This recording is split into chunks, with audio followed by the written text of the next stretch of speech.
Oh, maybe some comic books would be nice to see.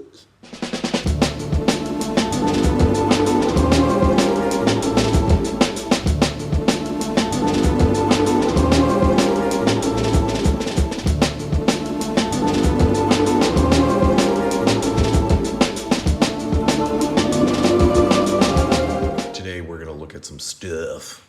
If you're anything like me, you have a lot of books. Or like comic books, illustrated books, journals, diaries, magazines, maybe not so much magazines anymore, but sketchbooks, notebooks, things people have given you, novels, paperbacks you want to read, philosophy texts, books containing great thought, entertaining, whimsical anecdotes, etc. And you just have this stack, and it stacks all the way up to the ceiling. And because we're increasingly busy, we don't always read. So what I want to do is I want to share a book with you today, one of mine, and I'm gonna read it to you. So I made a bunch of books this year. I got Hong Kong action movie. I did Cloud Catalog. I re-inked and reimagined Island Number One, so you can get this floppy. I don't think it even exists anymore. No, it's out there in the world. But I reimagined this whole book, and then this is not included, but I created an omnibus of issues 2 through 6, and then there's another omnibus on the way. I have this cool cloud catalog where it's just a meditation on clouds. I love clouds, always have. They're one of my favorite things, and I love drawing them. So I took a notebook that I had drawn many clouds in, and I just released them in this notebook. And the idea here is that it goes cyclically. So when I drew these pages, they were bleed throughs in a notebook. I drew one, I got the negative image, and then I would work back into the bleed through and take that. Every page would make a positive and a negative, and I'd go on to the next page and work into it, and so it would dissolve. And so what I've done here is I've created that negative dissolve. It has like a kaleidoscope effect, and the book ends with the page dissolving into what would be the front image as well. So it has a round cyclical motion to it, and it starts where it begins. So I don't know, I've been fascinated with this idea of how can I make a comic book that can be read in any direction and make sense? And I love wordless comic books. Also, this thing, because I drew it on lined notebook paper, which is very rare for me, actually, I just kept the lines. I thought they looked really cool, and it encourages people to kind of create their own journal, or this could be a sketchbook if you want. You can write your dankest prose on these lined pages and interact with this and make it your own. But that's not what I wanted to read to you today. Obviously, you can't read a book with no words in it, right? Let's see, what did I want to talk about? This book. All right, gather around, children, get a warm beverage if you're cold, and a cold beverage if you're hot. We're going to talk about Hand by me, Nick Forker. This world tries so hard to make you believe it's real. The Earth used to be a survival RPG. You had to find enough food to live. Now, to live, you must avoid food-like substances. It wants to catch you in the net of property, as if possession were possible. Dream a new dream. Science tells us of wave and particle, like a video game. Vector and pixel, sine wave and quark, Bezier curve and bit, Illustrator and Photoshop, vibration and matter. Every particle on its own journey moving through form, cresting the wave from opulence to decay. Change. Therefore, no thing can be stable enough to possess. You are only borrowing everything. Sometimes I feel like I'm living in modern-day Atlantis, just walking around before the waves come down. I am creating artifacts for myself to find in the future. Why would I be made to pay my whole life just to exist on a planet to which I was born? The more property you accept, the more the idea takes root in your mind, the more mental gymnastics you will employ in its justification and defense. Anything necessary to life can be gained freely through kindness. Anything taken by force needs myth, fear, and propaganda, lies, to subsist. Each country, in its youthful folly, has fallen to this path. It is as if the whole of humanity is a graduating class waiting to be released, but cannot be dismissed until the entire class composes itself. There, in the back, the cause of our inability to matriculate, our delay, the bullies, the greedy, the violent fascism of oppression keeps the rest from their potential.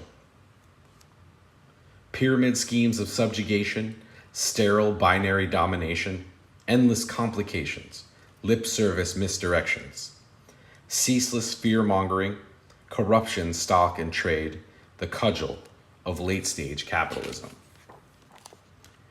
Do not accept the story of dog-eat-dog animal kingdom. Is this all we can imagine?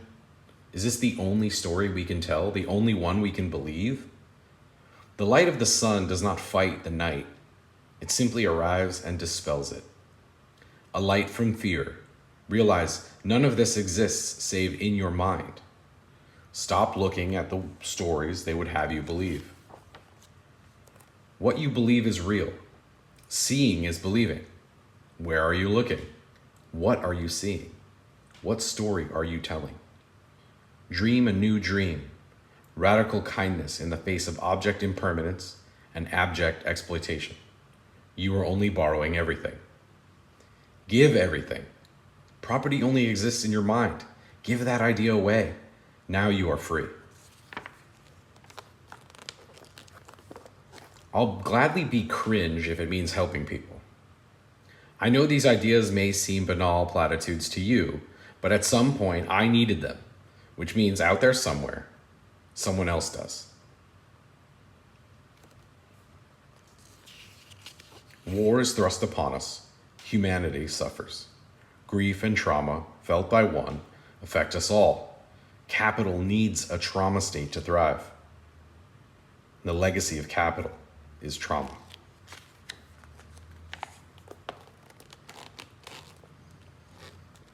Capital needs you to think someone is coming to take things from you, while corporations do exactly that and tell you it is your neighbor. This world tries so hard to make you believe it's real. Some days I feel as if I'm walking around in Atlantis before the flood. The Egyptians were working on transcending to a higher dimension. I think some of them succeeded. Their work is mistaught as heretical worship. Perhaps these forms of consciousness are only relevant until they bring forth the intelligence that evolves to link to the next dimension of consciousness. Thanks to my ancestors for their efforts and modeling hard work that is honest and non-exploitative.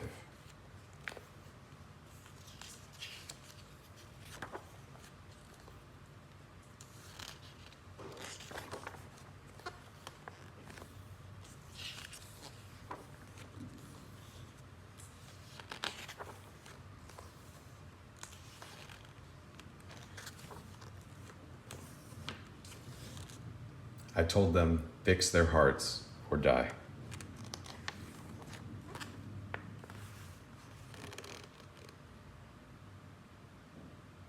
And that's our job as artists, to feel everything. It would be nice to live somewhere where everything is already built. Hand, 2024.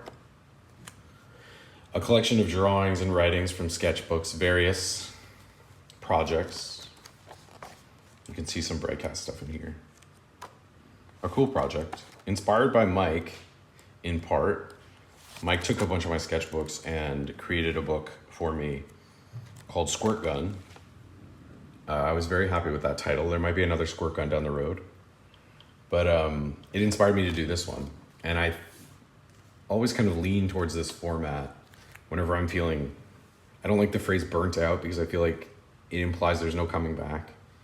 But, you know, just otherwise drained and listless, apathetic or bored, you know, uncreative, the opposite of creativity. Whenever I'm feeling that, so many names for that. Whenever I'm feeling that, I go back into my sketchbooks and I start to pull out drawings I like clip out bits of writing. You can collage them.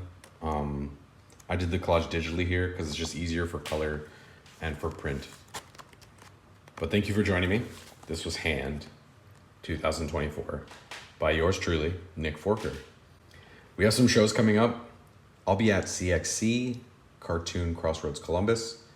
Mike and I together, our very first appearance at New York City Comic Con. That should be an interesting experience. I've never been to a big con before, only the indies. So never ever. So this is a really a first time with comics people. Exciting. And then we will also be in Philadelphia for Philly Comics Expo. So we'll see you out on the tables. Thanks so much.